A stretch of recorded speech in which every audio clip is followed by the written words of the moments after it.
গত জুমায় বলছিলাম যে একজন বাউল যে বলছিল যে ওর নাম হচ্ছে আনোয়ার সরকার, ওই বাউলটার নাম হচ্ছে আনোয়ার সরকার। ও বলছিল যে আল্লাহ তাআলা কুরআনুল কারীমে নামাজের কথা বলে নাই।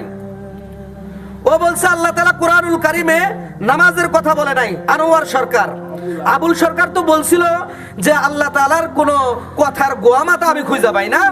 তো আমি এইটা ঘাটাঘাটি করতে করতে আনোয়ার সরকারের একটা ভিডিও পাওয়া গেলাম। আনোয়ার সরকার বলে আল্লাহ তাআলা কুরআনুল কারীমে নামাজের কথা বলে নাই। নাউজুবিল্লাহ। এটা বলে যে আল্লাহ তাআলা কুরআনুল কারীমে নামাজের কথা বলে নাই। ও এটা বলে যে আল্লাহ তাআলা সালাত কায়েম করতে বলছে। সালাত মানে বলে নামাজ না। ও বলে সালাত কায়েম করতে বলছে, সালাত মানে নামাজ না। অথচ সালাতের অর্থ হচ্ছে নামাজ। আল্লাহ তাআলা কুরআনুল কারীমে বলছে ওয়া আকিমিস সালাহ তরাফাইন নাহার ওয়া যুলাফাম মিনাল লাইল ইন্নাল হাসানাতি ইযহিবনাস সাইয়্যাত যালিকা যিকরা লিয-যাকিরিন। আল্লাহ তাআলা স্বয়ং নিজে এখানে বলছে ওয়া আকিমিস সালাহ তরাফাইন নাহার ওয়া যুলাফাম মিনাল লাইল, হে আমার বান্দারা তোমরা নামাজ কায়েম করো। নামাজ কায়েম করো দিনের দুয়াংশে। দিনের প্রথম অংশে তোমরা ফজরের নামাজ পড়ো, জোহরের নামাজ পড়ো। দিনের দ্বিতীয় অংশে তোমরা আসরের নামাজ পড়ো। রাতের প্রথম অংশে তোমরা মাগরিব এবং এশার নামাজ পড়ো। এখানে আল্লাহ তাআলা স্পষ্ট ভাবে কুরআনুল কারীমে বলে দিয়েছেন। অথচ আনোয়ার সরকার সে বলতেছে আল্লাহ তাআলা কুরআনুল কারীমে নামাজের কথা বলে নাই। এত বড় কথা বলতেছে। তাই আপনারা যারা ওদের গান শোনেন, আপনাদেরকে আমি বলতেছি এদের গান শুনবেন না। আপনারা এদের গান শুনলে আপনারা আরো বিভ্রান্তির মধ্যে পড়ে যাবেন। এদের গান শুনলে আপনারা আরো বিভ্রান্তির মধ্যে পড়ে যাবেন। এই জন্য আপনাদের কাছে অনুরোধ করা হইলো, বাবা এগুলো গান বাজনা আপনারা শুনবেন না। গান বাজনা শোনা তো এমনিতেই হারাম। আল্লাহ তাআলা রাসূল কারীম সাল্লাল্লাহু আলাইহি ওয়াসাল্লামকে এই দুনিয়ায় পাঠাই দিয়েছে রহমত স্বরূপ, এবং যত জাহেলিয়াতি যুগের যত গান বাজনার বাদ্যযন্ত্র আছে সব কিছুকে মিটাইয়া দেওয়ার জন্য, সব কিছুকে এই পৃথিবী থেকে উৎখাত করে দেওয়ার জন্য আমাদের রাসূলকে পাঠাইছে, যে আমার বান্দারা যেন এই গান বাজনা তারা করতে না পারে। এই জন্য আল্লাহ রাসূলকে এই পৃথিবীতে পাঠিয়ে দেওয়া হয়েছে। যেখানে গান বাজনা এটা করা হারাম, যে এই গান বাজনা শুনলে অনেক ক্ষতি আছে। ওরা কিন্তু এই গানের মধ্যে এই দোতরা বাজায়, অনেক কিছু বাজায়। এই দোতরার মধ্যে আল্লাহ আল্লাহ আল্লাহর নাম পর্যন্ত তারা দেয়। অথচ এটা হারাম। হারাম জিনিসের মধ্যে আল্লাহর নাম সে ঢুকিয়ে দিয়েছে। হারাম জিনিসের মধ্যে আল্লাহর নাম ঢুকিয়ে দিয়েছে তারা। এই জন্য প্রিয় উপস্থিতি, আপনাদেরকে বলতে চাই এই সমস্ত আউল বাউল ফাউল থেকে আপনারা হেফাজতে থাকবেন, নিরাপদে থাকবেন। এবং আমাদের গ্রামে তারা যেন, শুধু গ্রামে নয়, আমাদের এই ইউনিয়ন বা আমাদের নীলফামারী যত এলাকা আছে সমস্ত এলাকায় এই আউল বাউল ফাউল নামের এই দুষ্টরা যেন ঢুকতে না পারে। এই জন্য আপনাদেরকে সজাগ থাকতে হবে। ইনশাআল্লাহ চেষ্টা করা যায় না? ইনশাআল্লাহ। নামাজ পড়ার দরকার আছে না ভাই? তো আমরা তো নামাজ পড়ি না ভাই। কেন আমরা আল্লাহ থেকে এত আমরা দূরে সরে গেলাম? আপনারা কি আল্লাহর উপর রাগ করছেন না গোসা করছেন কেউ? তো আল্লাহ তাআলার উপর রাগ করো নাই, গোসা করো নাই। অথচ আজকে শুক্রবারের দিন মসজিদে মুসল্লিদের জায়গা ওঠে না। এটা আর কয়দিন বলবো ভাই? এক কথাই তো বলে ফেলছি যে বুঝলে বুঝপাতা, না বুঝলে তেজপাতা। আপনার কবরে আপনি যাইবেন, আমার কবরে আমি যাবো। আমার কবরের সওয়াল জবাব আমি দিব, আপনার কবরের সওয়াল জবাব আপনি দিবেন। আর বলার প্রয়োজন হয় না, কারণ আকলমন্দো কে লিয়ে ইশারা কাফি হয় ভাই। আপনারা যদি জ্ঞানবান হয়ে থাকেন তাহলে আপনারা নিশ্চয়ই বুঝবেন। এটা একটু সেন্স করার চেষ্টা করবেন আপনারা, যে আল্লাহ আমারে কি জন্য বানাইলো, আমি কি ছিলাম, কি হলাম, আল্লাহ আমারে কেন বানাইলো, কিসের জন্য বানাইলো, আল্লাহ আবার আমারে নিয়ে যাইবো, কিসের জন্য নিয়ে যাইবো। এগুলো একটু আমাদেরকে ভাবা, এগুলো একটু চিন্তা করা। আপনারা যারা এই যে নামাজকে বাদ দিয়ে ঘুমাইতেছেন, ফিল্ডিং মারতেছেন, বেড়াইতেছেন, সুখের জীবন মনে করছেন না? জান্নাত কি পাওয়া এত সহজ যে আমি এভাবে ঘুরে বেড়ামু, হ্যাঁ, আর জান্নাত পাওয়া যাবো, এত সহজ মনে করছেন জান্নাতকে?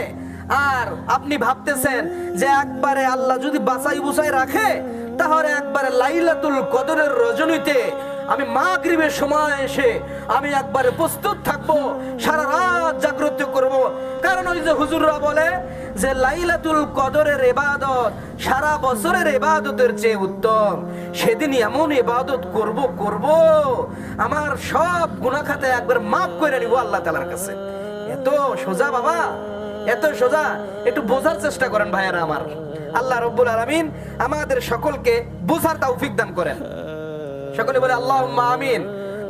আলহামদুলিল্লাহ, সমস্ত প্রশংসা সে রব্বে কারিমের দরবারে যে আল্লাহ রাব্বুল আলামিন অত্যন্ত দয়া করে মায়া করে দুনিয়াবী সমস্ত প্রকার কাজ কারবার থেকে আমাদের সকলকে ফারেক করে আজকে জুমার দিন জুমার নামাজ পড়ার জন্য মসজিদে আসার তৌফিক দান করলেন। এজন্য আমরা সকলেই আল্লাহ তাআলার দরবারে শুকরিয়া আদায় করি। সকলে বলছি আলহামদুলিল্লাহ। সংক্ষিপ্ত আকারে দরুদ ও সালাম পাঠ করছি আকায়ে নামদার তাজদার মদিনা আহমদ মুস্তাফা মুহাম্মদ মুস্তাফা জনাবে মুহাম্মদুর রাসূলুল্লাহ। সকলে বলছি সাল্লাল্লাহু আলাইহি ওয়াসাল্লাম। মুহতারাম সম্মানিত উপস্থিতি, আমি আপনাদের সামনে যে আয়াতে কারিমা তেলাওয়াত করেছি, আমরা গত জুমায় আলোচনা শুনেছিলাম নামাজের ফজিলত সম্পর্কে। তো আমরা সে জুমায় বলেছিলাম যে হযরত ইসমাঈল আল্লাহ তাআলার কাছে প্রিয় হয়েছে। হযরত ইসমাঈল আল্লাহ তাআলার কাছে প্রিয় হয়েছে কেমনে? যে হযরত ইসমাঈল নিজের পরিবারদেরকে নামাজের আদেশ করছে, নিজের পরিবারদেরকে আহাল পরিবারদেরকে যাকাতের আদেশ করছে। এই জন্য হযরত ইসমাঈল আল্লাহর কাছে প্রিয় হয়ে গেছে। সুবহানাল্লাহ। তো আমরাও আল্লাহ তাআলার কাছে প্রিয় হতে চাই। তো আমরা কেমনে প্রিয় হব? যে যেভাবে হযরত ইসমাঈল আল্লাহর কাছে প্রিয় হয়ে গেল, আমরাও যদি আমাদের পরিবার দিগকে নামাজের আদেশ করতে পারি, যাকাতের আদেশ করতে পারি, তাহলে আমরাও আল্লাহ তাআলার কাছে প্রিয় হয়ে যাব। এই জন্য আমাদের পরিবারের আহাল পরিবারদেরকে, ছেলে সন্তানদেরকে নামাজের হুকুম করা, যাকাতের হুকুম করা, এই নির্দেশ আল্লাহ তাআলা হযরতে মুসা আলাইহিস সালাতু ওয়াস সালামকেও দিয়েছেন। আল্লাহ তাআলা বলেন, ইন্নানি আনাল্লাহু লা ইলাহা ইল্লা আনা ফা'বুদুনি ওয়া আকিমিস সালাতা লিযিকরি। আল্লাহ তাআলা বলেন, হে আমার পয়গম্বর মুসা, তুমি শোনো, আমি আল্লাহ, আমি ছাড়া তোমার কোনো মাবুদ নাই। মুসা রে, তুমি আল্লাহ, আমি আল্লাহর ইবাদত করো, আমি আল্লাহ ব্যতীত কোনো মাবুদ নাই, এবং আমার শরণার্থে তুমি নামাজ পড়ো। এই নির্দেশ আল্লাহ তাআলা হযরতে মুসাকে দিয়েছেন। স্বয়ং হযরতে ইব্রাহিম আল্লাহর কাছে দোয়া করছে, রব্বি জাআলনি মুকিমাস সালাতি ওয়া মিন যুররিয়াতি রব্বানা ওয়া তাকাব্বাল দুআ। হযরতে ইব্রাহিম আল্লাহর কাছে দোয়া করছে, মাবুদ, তুমি আমাকে নামাজ কায়েমকারী বানাও। আল্লাহ গো, আমার সন্তানদেরকেও তুমি নামাজ কায়েমকারী বানাও। রব্বানা ওয়া তাকাব্বাল দুআ। হে মালিক, তুমি আমার দোয়াকে কবুল করে নাও। হযরত ইব্রাহিমের পরে আল্লাহ তাআলা আমাদের নবী মুহাম্মদুর রাসূলুল্লাহ সাল্লাল্লাহু আলাইহি ওয়াসাল্লামকে একই নির্দেশ দিয়েছে। আল্লাহ তাআলা বলছে, ওয়া আমুর আহলাকা বিস-সালাহ ওয়াসতাবির আলাইহা লা নাসআলুকা রিজকা নাহনু নারযুকুক ওয়াল আকিবাতু লিত-তাকওয়া। আল্লাহ তাআলা আমাদের নবীকে বলছে, হে মুহাম্মদ আমার দোস্ত, ওয়া আমুর আহলাকা বিস-সালাহ, তোমার পরিবারের লোকদেরকে নামাজের ব্যাপারে তুমি তাদেরকে আদেশ করো। ওয়াসতাবির আলাইহা, নিজেও এর উপর অবিচল থাকো। লা নাসআলুকা রিজকা, আমি আল্লাহ তোমার কাছে রিজিক চাই না। নাহনু নারযুকুক, আমি আল্লাহ তাআলাই তোমাদেরকে রিজিক দেই। আমি আল্লাহই তোমাদেরকে রিজিক দেই। বান্দারে, আমি আল্লাহ নিজ অনুগ্রহ কইরা, মায়া কইরা, দয়া কইরা তোমাদেরকে বানাইছি, এই রিজিকের দায়িত্ব আমি আল্লাহ তাআলা নিজেই নিয়েছি। এই নামাজ আমরা যখন বিপদে পড়ব, বিপদে আপদে দুই রাকাত যদি নামাজ পড়ি, নামাজ যদি পড়তে পারি, তাহলে আল্লাহ রাব্বুল আলামিন আমাদেরকে বিপদ থেকে মুক্তি করে দিবেন। সুবহানাল্লাহ। রাসূল করিম সাল্লাল্লাহু আলাইহি ওয়াসাল্লাম সম্পর্কে হযরত হুযায়ফা রাদিয়াল্লাহু তাআলা তিনি বলেন, কানা রাসূলুল্লাহ সাল্লাল্লাহু আলাইহি ওয়াসাল্লাম ইযা হাজাবাহু আমরুম বাদারা ইলাস সালাত। আল্লাহর রাসূল সাল্লাল্লাহু আলাইহি ওয়াসাল্লাম যখন কোনো বিপদের সম্মুখীন হয়ে যাইতেন, আল্লাহর রাসূল তৎক্ষণাৎ নামাজে দাঁড়ায়া যাইতেন, নামাজের মাধ্যমে বিপদ থেকে মুক্তি পেয়ে যাইতেন। সুবহানাল্লাহ। এই একই রকম অবস্থা সাহাবায়ে কেরামেরও ছিল। কারণ এই নামাজ ব্যতীত কেউ মুত্তাকি পরহেজগার খোদাভীরু হতে পারে না। আল্লাহ তাআলা বলছেন মুত্তাকি কারা? আল্লাহ তাআলা বলেন, ওয়াল্লাযীনা ইউমিনুনা বিল গায়বি ওয়া ইউকিমুনাস সালাত। মুত্তাকি হলো তারা যারা অদৃশ্য বিষয়ের বিশ্বাস স্থাপন করে এবং নামাজ কায়েম করে, তারাই হলো মুত্তাকি। আর কিয়ামতের ময়দানে সর্বপ্রথম এই নামাজের হিসাব হবে। আল্লাহ রাসূল সাল্লাল্লাহু আলাইহি ওয়াসাল্লাম বলেন, ইন্না আউওয়ালা মা ইউহাসাবু বিহিল আবদু ইয়াউমাল কিয়ামা মিন আমালিহি ফা ইন সালাহাত ফাকাদ আফলাহা ওয়া আনজাহা ওয়া ইন ফাসাদাত ফাকাদ খাবা ওয়া খাসিরা। আল্লাহ রাসূল সাল্লাল্লাহু আলাইহি ওয়াসাল্লাম বলেন, কিয়ামতের ময়দানে হে আমার উম্মতেরা তোমরা শোনো, কিয়ামতের ময়দানে এক নাম্বার হিসাব হবে তোমাদের নামাজের। যে ব্যক্তি তার নামাজকে যথাযথভাবে আদায় করেছে, সে ব্যক্তি সেদিন হাসরের ময়দানে সফল কাম হবে, সেই ব্যক্তি সেদিন সৌভাগ্যবান হবে। আর যে ব্যক্তি নামাজকে যথাযথভাবে আদায় করে নাই, এই হাসরের ময়দানে ওই ব্যক্তি দুর্ভাগ্যবান হয়ে যাবে। এজন্য আমরা কি সৌভাগ্যবান হতে চাই না প্যারা হাজিরিন? তো আমরা যেহেতু সৌভাগ্যবান হতে চাই, তাহলে সৌভাগ্যবান হতে গেলে নামাজের কোনো বিকল্প নাই। এই নামাজ আপনাকে পড়তে হবে। কিয়ামতের ময়দানে সর্বপ্রথম এই নামাজের হিসাব নেবে আপনার কাছ থেকে। আপনি যদি আপনার এই নামাজকে যথাযথভাবে যদি আপনি আদায় করতে পারেন, তাহলে আপনি সফলকাম হয়ে যাবেন। এই জন্য এই নামাজকে যথাযথভাবে আদায় করা। আল্লাহ রাব্বুল আলামিন বলছেন, হে আমার বান্দারা তোমরা নামাজ কায়েম করো দিনের দুয়াংশে তোমরা নামাজ কায়েম করো। এটা আল্লাহ তাআলা কুরআনুল কারীমে বলছে। তো আমি গত জুমায় বলছিলাম যে একজন বাউল যে বলছিল যে ওর নাম হচ্ছে আনোয়ার সরকার, ওই বাউলটার নাম হচ্ছে আনোয়ার সরকার। ও বলছিল যে আল্লাহ তাআলা কুরআনুল কারীমে নামাজের কথা বলে নাই। ও বলছে আল্লাহ তাআলা কুরআনুল কারীমে নামাজের কথা বলে নাই। আনোয়ার সরকার, আবুল সরকার তো বলছিল যে আল্লাহ তাআলার কোনো কথার গোয়ামাতা আমি খুঁজে পাই না। তো আমি এটা ঘাটাঘাটি করতে করতে আনোয়ার সরকারের একটা ভিডিও পাওয়া গেলাম। আনোয়ার সরকার বলে আল্লাহ তাআলা কুরআনুল কারীমে নামাজের কথা বলে নাই। নাউজুবিল্লাহ। এটা বলে যে আল্লাহ তাআলা কুরআনুল কারীমে নামাজের কথা বলে নাই। ও এটা বলে যে আল্লাহ তাআলা সালাত কায়েম করতে বলছে। সালাত মানে বলে নামাজ না। ও বলে সালাত কায়েম করতে বলছে, সালাত মানে নামাজ না। অথচ সালাতের অর্থ হচ্ছে নামাজ।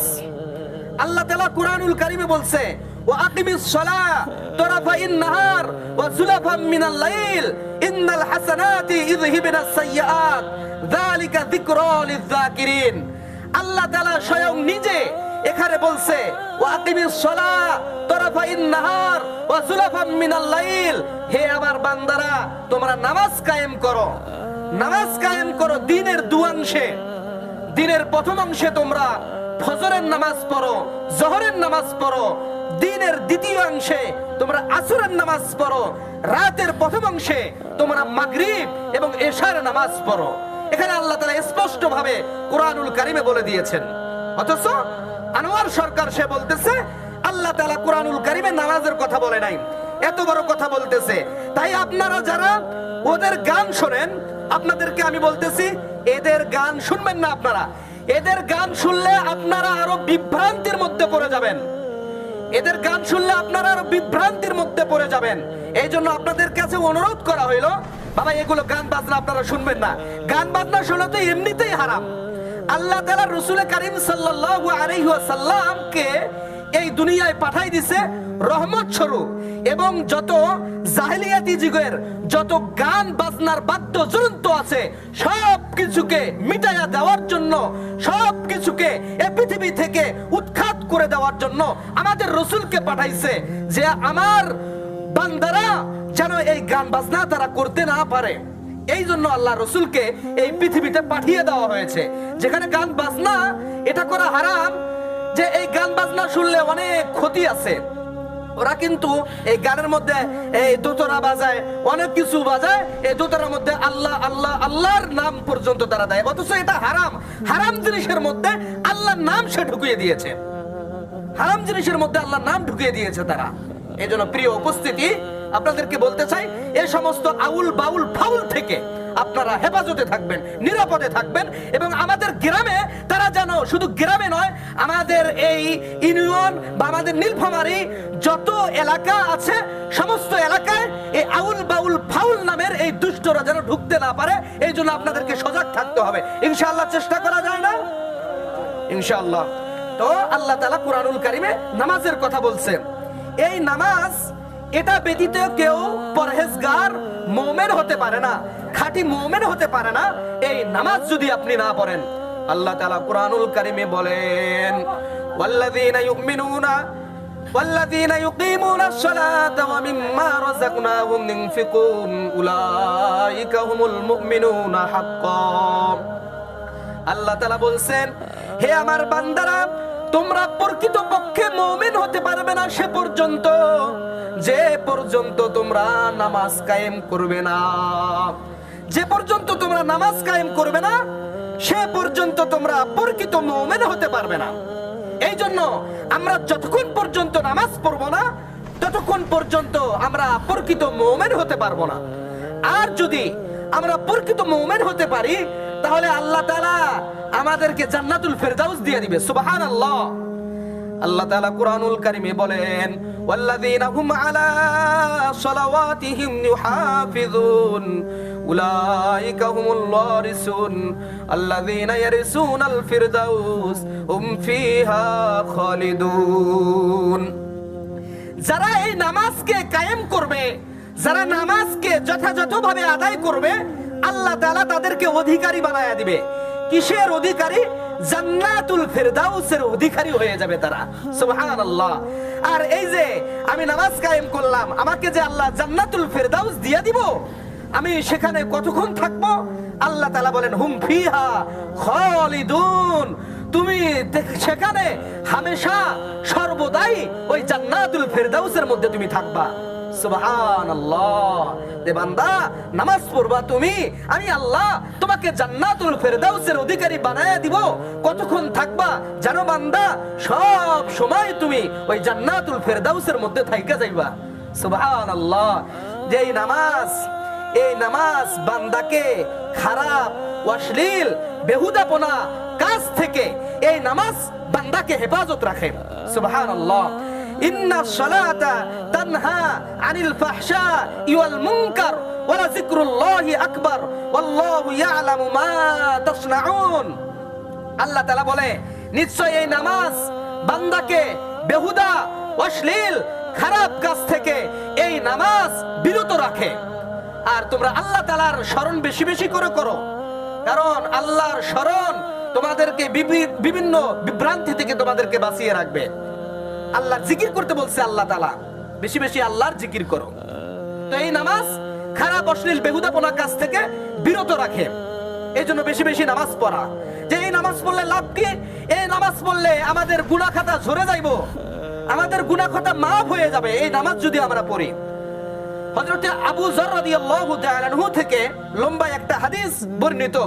রাসূল করিম সাল্লাল্লাহু আলাইহি ওয়াসাল্লাম বলেছেন, হযরতে আবু যর থেকে বর্ণিত, আন আবি যর রাদিয়াল্লাহু তাআলা আন্না নবী সাল্লাল্লাহু আলাইহি ওয়াসাল্লাম খরাজা ফি শিতাই ওয়াল ওয়ারাকু ইয়াতাহাফাতু ফাআখাযা মিন শাজারাতিন ক্বালা ফাজআলা যালিকাল ওয়ারাকু ইয়াতাহাফাতু ফাকালা ইয়া আবা যর কুলতু লাব্বাইক ইয়া রাসূলুল্লাহ সাল্লাল্লাহু আলাইহি ওয়াসাল্লাম ক্বালা ইন্নাল আবদাল মুসলিম লিইসাল্লি সালাতা ইউরিদু বিহা ইয়াতাহাফাতু আনহু দুনুবুহু কামা তাহাফাতু হাযাল ওয়ারাকু মিন হাযিহি শাজারা। হযরতে আবু যর রাদিয়াল্লাহু তাআলা আনহু তিনি বলেন যে একবার শীতের মৌসুমে, কিসের মৌসুমে ভাই? শীতের মৌসুমে রাসূল করিম সাল্লাল্লাহু আলাইহি ওয়াসাল্লাম বাহিরে তাশরিফ নিলেন। তাশরিফ মানে গেলেন, বাহিরে চইলা গেলেন। বাহিরে যাওয়ার পরে দেখতেছে একটা গাছ থেকে পাতা ঝরঝর করে পড়তেছে। একটা গাছ থেকে পাতা ঝরঝর করে পড়তেছে। আল্লাহ রাসূল সাল্লাল্লাহু আলাইহি ওয়াসাল্লাম ওই গাছের কাছে চলে গেলেন। গাছের কাছে যায়া গাছের একটা ঠাল তার হাত মোবারক দ্বারা ধরলেন। আল্লাহ রাসূল সাল্লাল্লাহু আলাইহি ওয়াসাল্লাম যখন গাছের একটা ঠাল নিজের হাত মোবারক দ্বারা ধরলেন, যখন হাত দ্বারা স্পর্শ করলেন, তখন গাছের পাতা আরো বেশি করে ঝরা শুরু করে দিল। তো যখন বেশি করে ঝরা শুরু করে দিল, তখন আল্লাহ রাসূল সাল্লাল্লাহু আলাইহি ওয়াসাল্লাম হযরতে আবু যরকে বললেন, ইয়া আবা যর কুলতু লাব্বাইক ইয়া রাসূলুল্লাহ। হযরতে আবু যর রাদিয়াল্লাহু তাআলা আনহু তিনি বলেন, হে আল্লাহর রাসূল, আমি হাজির হয়ে গেছি ইয়া রাসূলুল্লাহ। তো আল্লাহর রাসূল সাল্লাল্লাহু আলাইহি ওয়াসাল্লাম তিনি বললেন, হে আবু যর, শোনো, এই যে দেখতেছো গাছের পাতা ঝরে যাইতেছে, এই গাছের পাতা যে পড়তেছে, ঠিক অনুরূপ ভাবে আল্লাহ তাআলার কোন বান্দা যদি যথাযথভাবে ভালোভাবে ওযু করে নামাজ পড়ে, আল্লাহ তাআলা তার বান্দাদের গুনাহ এভাবে ঝরাইয়া দেয় যেভাবে গাছের পাতা ঝরে পড়ে যাইতেছে। সুবহানাল্লাহ। তো আল্লাহ রাসূল বলে, হে আবু যর, শোনো, আল্লাহ তাআলার কোন বান্দা যখন ভালোভাবে ওযু কইরা নামাজ পড়ে, আল্লাহ তাআলা তার বান্দার গুনাহ এভাবে ঝরাইয়া দেয় যেভাবে এই গাছের পাতা ঝরে পড়ে যাইতেছে। সুবহানাল্লাহ। তাহলে বলেন তো, নামাজ পড়ার দরকার আছে না ভাই? তো আমরা তো নামাজ পড়ি না ভাই। কেন আমরা আল্লাহ থেকে এত আমরা দূরে সরে গেলাম? আপনারা কি আল্লাহর উপর রাগ করছেন না গোসা করছেন কেউ? তো আল্লাহ তাআলার উপর রাগ করো নাই, গোসা করো নাই, অথচ আজকে শুক্রবারের দিন মসজিদে মুসল্লিদের জায়গা ওঠে না। এটা আর কয়দিন বলবো ভাই? এক কথাই তো বলে ফেলছি যে বুঝলে বুঝপাতা, না বুঝলে তেজপাতা। আপনার কবরে আপনি যাইবেন, আমার কবরে আমি যাবো। আমার কবরের সওয়াল জবাব আমি দিব, আপনার কবরের সওয়াল জবাব আপনি দিবেন। আর বলার প্রয়োজন হয় না, কারণ আকলমন্দো কে লিয়ে ইশারা কাফি হয় ভাই।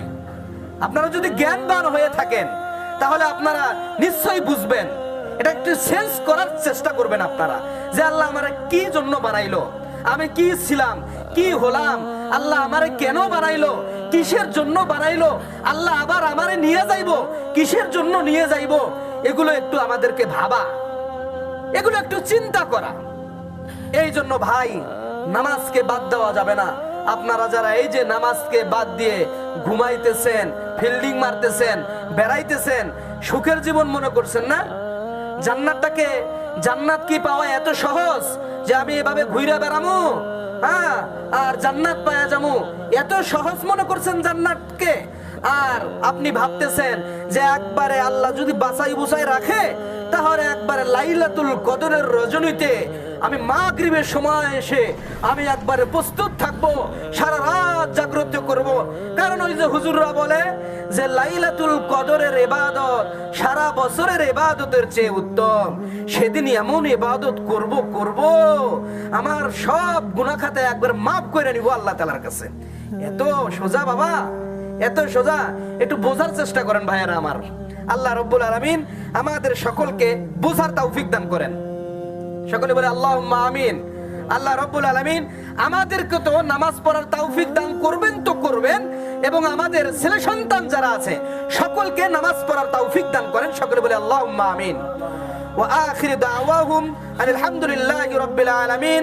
আসসালামু আলাইকুম ওয়া রাহমাতুল্লাহি ওয়া বারাকাতুহু।